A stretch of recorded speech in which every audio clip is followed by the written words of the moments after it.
নমস্কার বন্ধুরা শ্রীমদ্ ভগবদ্ গীতা আপনার প্রতিটি প্রশ্নের উত্তর দিতে পারে।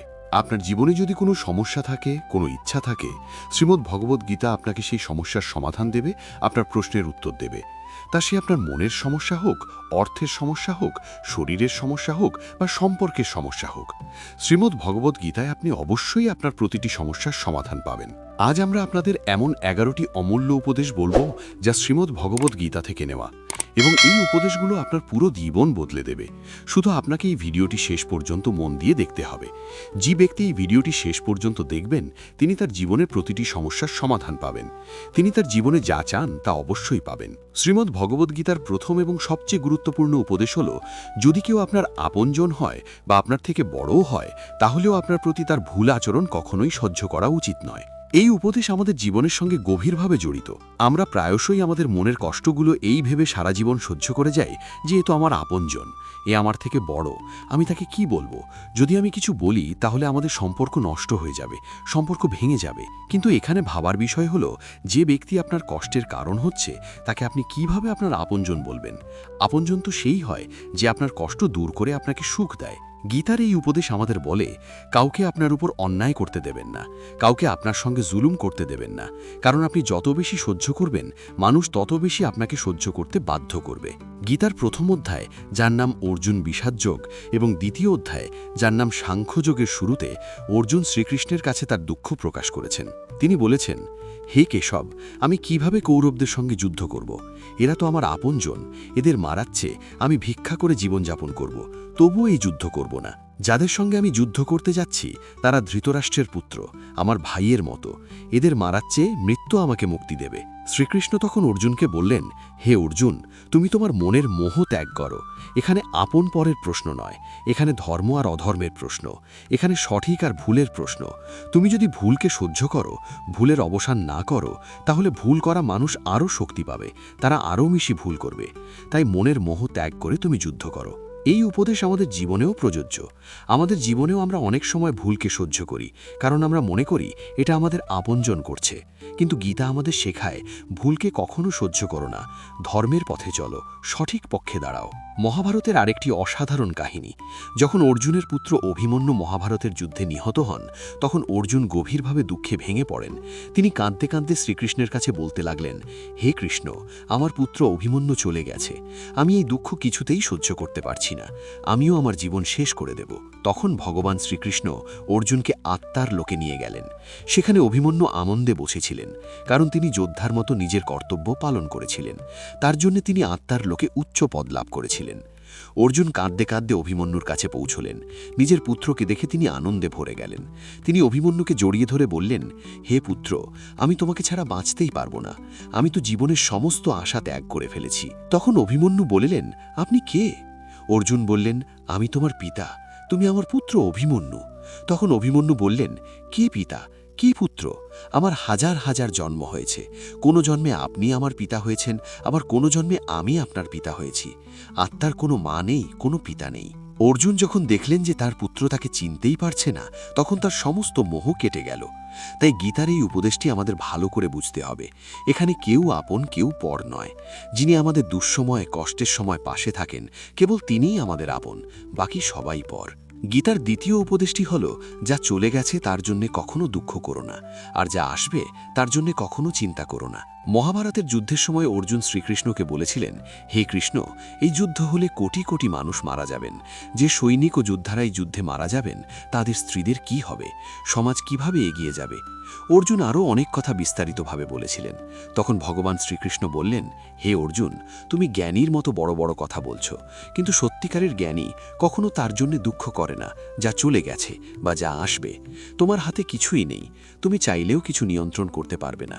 জীবন আর মৃত্যু, এটা প্রকৃতির নিয়ম। শ্রীকৃষ্ণ আরও বললেন, সত্যিকারের জ্ঞানী কখনো কারো মৃত্যুতে কাঁদে না। জ্ঞানী মানুষ অতীতের জন্য শোক করেন না, ভবিষ্যতের জন্য চিন্তা করেন না। যা হবার তা হবেই, আর যা হবার নয় তা কখনো হবে না। যে মানুষ এই সত্য বুঝে ফেলেন, যার বুদ্ধিতে এই নিশ্চয়তা আসে, তাকে কোনো চিন্তা, কোনো দুঃখ কখনো স্পর্শ করতে পারে না। আমাদের সমস্ত দুঃখের মূল কারণ এটাই। আমরা অতীতের কথা ভেবে বারবার কষ্ট পাই, ভবিষ্যতে চিন্তা করে নিজেকে অসুস্থ করে ফেলি, ধ্বংস করে ফেলি। তাই গীতার এই উপদেশ আমাদের জীবনে প্রয়োগ করতে হবে। অতীতের জন্য শোক করবেন না, ভবিষ্যতের জন্য চিন্তা করবেন না, বর্তমানে বাঁচুন। শ্রীমদ্ ভগবদ্ গীতায় গভীর শিক্ষা দেয় যে আমরা অতীতকে বদলাতে পারি না, আবার ভবিষ্যতের উপরও আমাদের কোনো নিয়ন্ত্রণ নেই।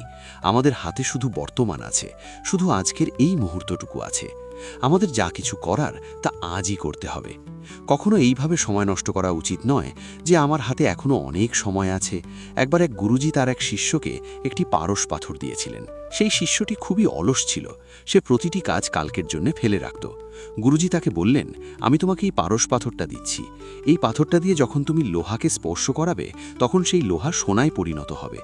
আমি তোমাকে এই পাথরটা 1 মাসের জন্য দিচ্ছি। 1 মাস পর আমি এই পাথর ফেরত নেব, ততদিন তুমি এটি নিজের কাছে রাখো। সেই শিষ্য বাজারে লোহা কিনতে গেল, কিন্তু বাজারে গিয়ে সে দেখল লোহার দাম খুব বেশি। সে ভাবল কিছুদিন অপেক্ষা করি, লোহার দাম কমলে তখন কিনব। কিন্তু তার বুদ্ধিতে এটাই এলো না যে এই লোহাকে সে সোনায় রূপান্তরিত করে অনেক ধন উপার্জন করতে পারে। তার মনের অলসতার কারণে সে কাজটিকে কালকের জন্য ফেলে রাখল। এইভাবে আজকাল করতে করতে পুরো 1 মাস শেষ হয়ে গেল। 1 মাস পর গুরুজি তার শিষ্যের কাছে এসে বললেন, বলো তুমি কতটা সোনা বানিয়েছ? শিষ্য বলল, আমি তো এখনো সোনা বানানো শুরুই করিনি। গুরুজি বললেন, আমার পারস পাথরটা ফিরিয়ে দাও। শিষ্য বলল, না, আমাকে আরেকটু সময় দিন, আমি সোনা বানাতে চাই। গুরুজি বললেন, এই পারস পাথর পুরো 1 মাস তোমার কাছে ছিল, তুমি কিছুই করলে না, এখন সময় শেষ হয়ে গেছে। এমনি হয় আমাদের জীবনে। আমাদের জীবনই হলো সেই পারস পাথর। সময়ের প্রতিটি মুহূর্তকে কাজে লাগিয়ে আমরা আমাদের জীবনকে সোনার মতো করে তুলতে পারি। কিন্তু আমাদের মনে হয়, আরে আমার হাতে তো অনেক সময় আছে, একদিন জীবনটাকে উপভোগ করব, একদিন জীবনে সুখী হব। কিন্তু সেই দিন কখনো আসে না। আমরা সারা জীবন দৌড়ে বেড়াই, চিন্তা করি, দুঃখ পাই, কিন্তু জীবনকে বাঁচতে, সুখী হতে আমরা ভুলে যাই। গীতা আমাদের শেখায়, যার জন্ম হয়েছে সে একদিন মারা যাবেই, যার শুরু হয়েছে তার শেষও হবেই। আমরা মৃত্যুকে আটকাতে পারি না। যেমন আমরা প্রতিদিন কাপড় বদলাই, ঠিক তেমনি আমাদের আত্মার নতুন দেহ ধারণ করে। মৃত্যু কেবল এই জীবনের একটি নতুন শুরু, এটি জীবনের শেষ নয়। আত্মা কখনো মরে না, কেউ তাকে মারতেও পারে না। কিন্তু মানুষের মধ্যে মৃত্যুর ভয় সবচেয়ে বেশি থাকে। মৃত্যুর দুঃখই মানুষকে সবচেয়ে বেশি কষ্ট দেয়। একটি গাছে 2টি পাখির জুটি বাস করত। তারা একে অপরকে খুব ভালোবাসত। তারা একসঙ্গে জীবন কাটানোর, একসঙ্গে মৃত্যুবরণ করার শপথ নিয়েছিল। একদিন এক শিকারী এলো এবং তীর ছুঁড়ে গাছের ওপর বসে থাকা মাদা পাখিটিকে মেরে দিল। তখন নর পাখিটি কাঁদতে লাগল। শ্রীকৃষ্ণ অর্জুনকে বললেন, হে অর্জুন, শান্তি পেতে হলে তোমাকে তোমার মন ও চিন্তা থেকে বিচ্ছিন্ন হয়ে সেগুলোকে সঠিক পথে চালানোর অভ্যাস করতে হবে। এটি একদিনের কাজ নয়। যতক্ষণ তুমি তোমার মন ও চিন্তার গোলামি ত্যাগ না করবে, ততক্ষণ তোমার জীবনে কখনো শান্তি আসবে না। এক রাজা ছিলেন যিনি সবসময় অশান্ত ও উদ্বিগ্ন থাকতেন। একদিন তিনি তার গুরুজির কাছে গিয়ে বললেন, গুরুজি, আমার মন খুব অশান্ত, আমি খুবই বিচলিত। আমি গোটা সংসার জয় করেছি, আমার কাছে সব কিছু আছে, কিন্তু আমি সুখী নই। আমার মনে শান্তি নেই, স্থিরতা নেই। গুরুজি তখন রাজাকে বললেন, তোমার নগরে যদি এমন কেউ থাকে যে শান্তি ও স্থিরতা লাভ করেছে, তুমি তার পরা কুর্তাটি একবার পরে নাও, তাহলে তোমার জীবনেও শান্তি আসবে। রাজা এই কথায় খুব খুশি হলেন। তিনি ভাবলেন, এ তো খুব সহজ কাজ। তিনি রাজমহলে ফিরে রাজসভায় ঘোষণা করলেন যে তোমাদের মধ্যে যে শান্তি ও স্থিরতা লাভ করেছে সে তার কুর্তা আমাকে দিয়ে দাও, বিনিময়ে সে যত ধন চাইবে আমি তাকে তাই দেব। সবাই একে অপরের মুখের দিকে তাকাতে লাগল। ধনের লোভ সবার মনে জাগল, কিন্তু সবাই একে অপরের সত্যিটা জানত, কারণ কারোরই জীবনে শান্তি বা স্থিরতা ছিল না। সবাই মাথা নিচু করে দাঁড়িয়ে রইল। রাজা ঘোষণা করলেন, যে শান্তি পেয়েছে সে যত ধন চাইবে ততই দেওয়া হবে, কিন্তু একজনও এমন ব্যক্তি পাওয়া গেল না যে শান্তি লাভ করেছে। রাজার সৈনিকরা গোটা শহরে খুঁজতে লাগল। অবশেষে তারা এক গাছের নিচে এক মহাত্মাকে তপস্যায় মগ্ন দেখলেন। তার মুখে অপূর্ব শান্তি ও স্থিরতা ছিল। সৈনিকরা মহাত্মার কাছে গিয়ে জিজ্ঞাসা করল, আপনি কি শান্তি লাভ করেছেন? মহাত্মা বললেন, হ্যাঁ, আমি সম্পূর্ণ শান্ত। সৈনিকরা তাকে রাজার কাছে নিয়ে গেল। রাজা মহাত্মাকে জিজ্ঞাসা করলেন, আপনার কি কোনো ইচ্ছে নেই? আপনি কি সত্যিই শান্তি লাভ করেছেন? মহাত্মা বললেন, হ্যাঁ, আমি শান্ত। রাজা খুব খুশি হলেন। অবশেষে তিনি সেই ব্যক্তিকে পেয়ে গেছেন যিনি শান্তি ও স্থিরতা লাভ করেছেন। রাজা মহাত্মাকে বললেন, হে মহাত্মা, দয়া করে আপনার কুর্তাটি আমাকে দিন, বিনিময়ে আপনি যা চাইবেন আমি তাই দেব। মহাত্মা হেসে বললেন, মহারাজ, আমি শান্তি আর স্থিরতা লাভ করেছি ঠিকই, কিন্তু আমার কাছে তো কুর্তাই নেই যে আপনাকে দেব।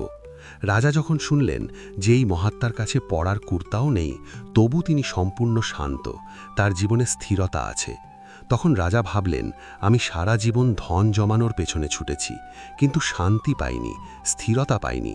তখন রাজা বুঝলেন, শান্তি ও স্থিরতা বাইরের জিনিস নয়, এটা আমাদের ভেতরের জিনিস। যতক্ষণ আমরা আমাদের মন ও চিন্তাকে নিয়ন্ত্রণ না করব, ততক্ষণ জীবনে শান্তি ও স্থিরতা আসবে না। শ্রীমদ্ ভাগবত গীতা আমাদের শেখায় যে জীবনে শান্তি চাইলে মনকে শান্ত করতে শিখতে হবে।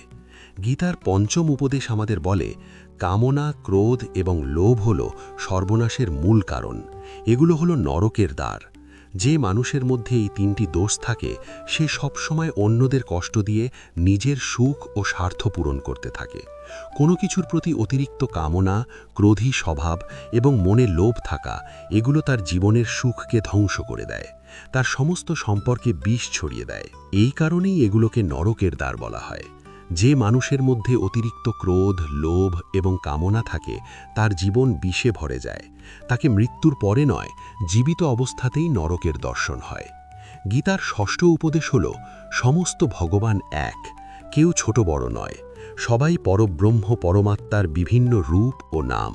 শ্রীকৃষ্ণ গীতার দশম অধ্যায় বিভূতি যোগে বলেছেন, এই জগতের যত দেবী দেবতা আছেন, তারা সবাই আমারই বিভূতি। আমি শিব, আমি ইন্দ্র, আমি যক্ষরাজ কুবের, আমি অগ্নিদেব, দেবতাদের গুরু বৃহস্পতিও আমি, সমুদ্র আমি, অক্ষরে ওঙ্কার আমি, কালের মহাকালও আমি, এই জগতের সৃষ্টি, পালন এবং ধ্বংসকারীও আমি। শ্রীকৃষ্ণ অর্জুনকে বললেন, আমার বিভূতির কোনো শেষ নেই, তাই সব ভগবান, সব নাম, সব দেবতা আমারই রূপ। এই নিয়ে ঝগড়া করা, বিবাদ করা উচিত নয় যে কে বড় আর কে ছোট। গীতার সপ্তম উপদেশ হল, সুখের ইচ্ছাই শেষ পর্যন্ত আমাদের দুঃখের কারণ হয়। শ্রীকৃষ্ণ অর্জুনকে বলেছিলেন, মানুষ যত বেশি সুখের লালসা ও ইচ্ছা করে, ততই তার ইন্দ্রিয়গুলো সুখ ভোগে আসক্ত হয়ে পড়ে, তার মন সংসারের সুখ ও আকর্ষণের গোলাম হয়ে যায়। আর যত বেশি সে সুখের পেছনে ছোটে, তত বেশি তাকে দুঃখের অভিজ্ঞতার মধ্যে দিয়ে যেতে হয়, কারণ এটাই সংসারের নিয়ম। যে জিনিসগুলো শুরুতে মনকে খুব আকর্ষণ করে, পরে তা প্রচণ্ড দুঃখ দেয়, আর যে জিনিসগুলো শুরুতে কঠিন বা কষ্টকর মনে হয়, পরে তা আমাদের অনেক কাজে আসে। গীতার অষ্টম উপদেশ হল, যে মানুষ সংসারের সমস্ত সাহায্য ত্যাগ করে কেবল ভগবানকেই নিজের একমাত্র আশ্রয় মানে, তার প্রতিটি প্রয়োজন ঈশ্বর পূরণ করেন। যে ব্যক্তি সম্পূর্ণভাবে ঈশ্বরের শরণ নেয়, তার জীবনের সমস্ত অভাব, সমস্ত চিন্তা ঈশ্বর দূর করে দেন। যে ব্যক্তি সম্পূর্ণভাবে ঈশ্বরের শরণ নেয়, তার সব কিছুর দায়িত্ব ঈশ্বর নেন। শ্রীকৃষ্ণ বলেছেন, অনন্যাস চিন্তয়ন্ত মাং ইয়ে জনা পরিউপাসাতে তেষাং নিত্য আভিভিক্তাং যোগাক্ষেমং বহামহম। অর্থাৎ, যে ব্যক্তি আমাকেই একমাত্র আশ্রয় মানে, তার যোগ ও ক্ষেম আমি বহন করি। যোগ মানে যা তার কাছে নেই তা আমি তাকে দিই, আর ক্ষেম মানে যা তার কাছে আছে তার রক্ষা আমি করি। শ্রীকৃষ্ণ বলছেন, যারা আমার উপর নির্ভর করে, তাদের যা প্রয়োজন আমি তা দিই এবং তাদের প্রতিটি বিষয়ে রক্ষা করি। গীতার নবম উপদেশ হল, এই সংসারে আমাদের কিছুই নিজের নয়। গীতার সার কথা আমরা বহুবার শুনেছি। তুমি কি হারিয়েছ যে কাঁদছ? তুমি কি এনেছিলে যে হারিয়েছ? তুমি কি সৃষ্টি করেছিলে যে নষ্ট হয়ে গেছে? তুমি যা নিয়েছ এখান থেকেই নিয়েছ, যা দিয়েছ এখানেই দিয়েছ। যা আজ তোমার, কাল তা অন্য কারো হবে, কারণ পরিবর্তন এই সংসারের নিয়ম। এখানে সব কিছু বদলে যায়, প্রতিটি সম্পর্ক বদলে যায়, এমনকি এই শরীরও প্রতিদিন বদলাচ্ছে। শৈশব থেকে যৌবন, যৌবন থেকে বার্ধক্য, আর একদিন এই শরীর ছেড়ে চলে যায়।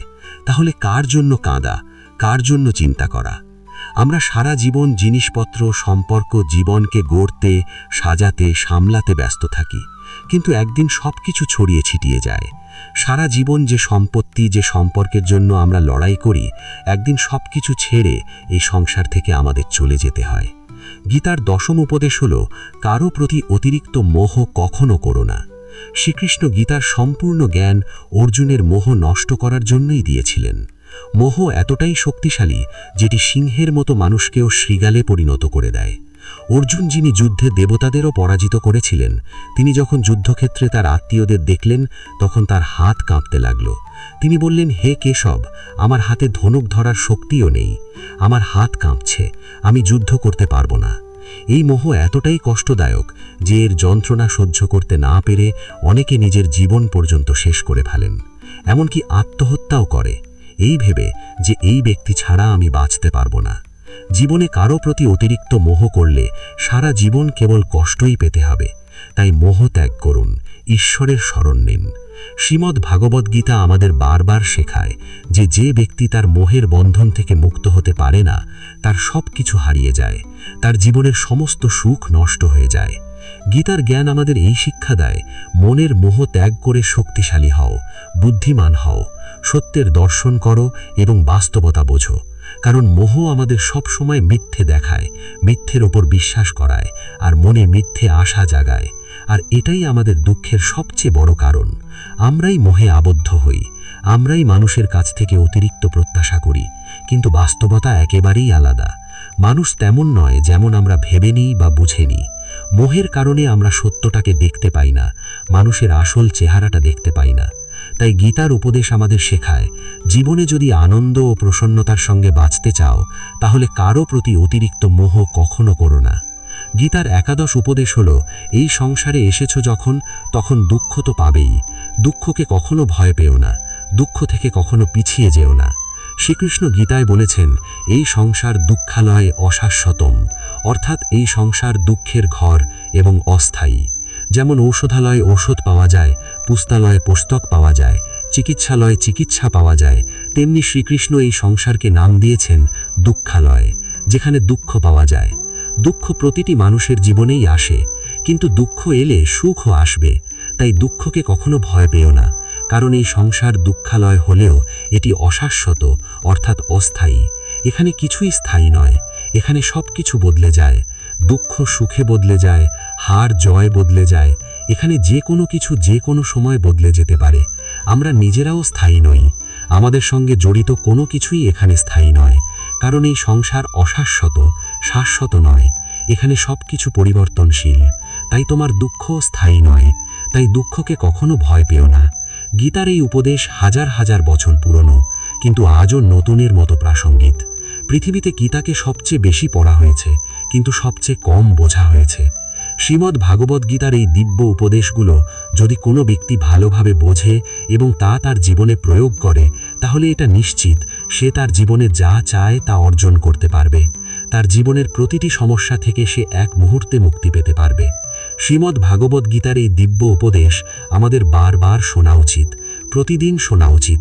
যখনই জীবনে কোনো চিন্তা বা সমস্যা আসে, তখন এই উপদেশগুলো একবার অবশ্যই শুনে নেওয়া উচিত। আর মনে এই বিশ্বাস রাখা উচিত যে গীতার এই উপদেশ আপনার জীবনের প্রতিটি সমস্যায় আপনাকে পথ দেখাবে। বন্ধুরা, আজ এই পর্যন্ত। দেখা হবে পরের ভিডিওতে।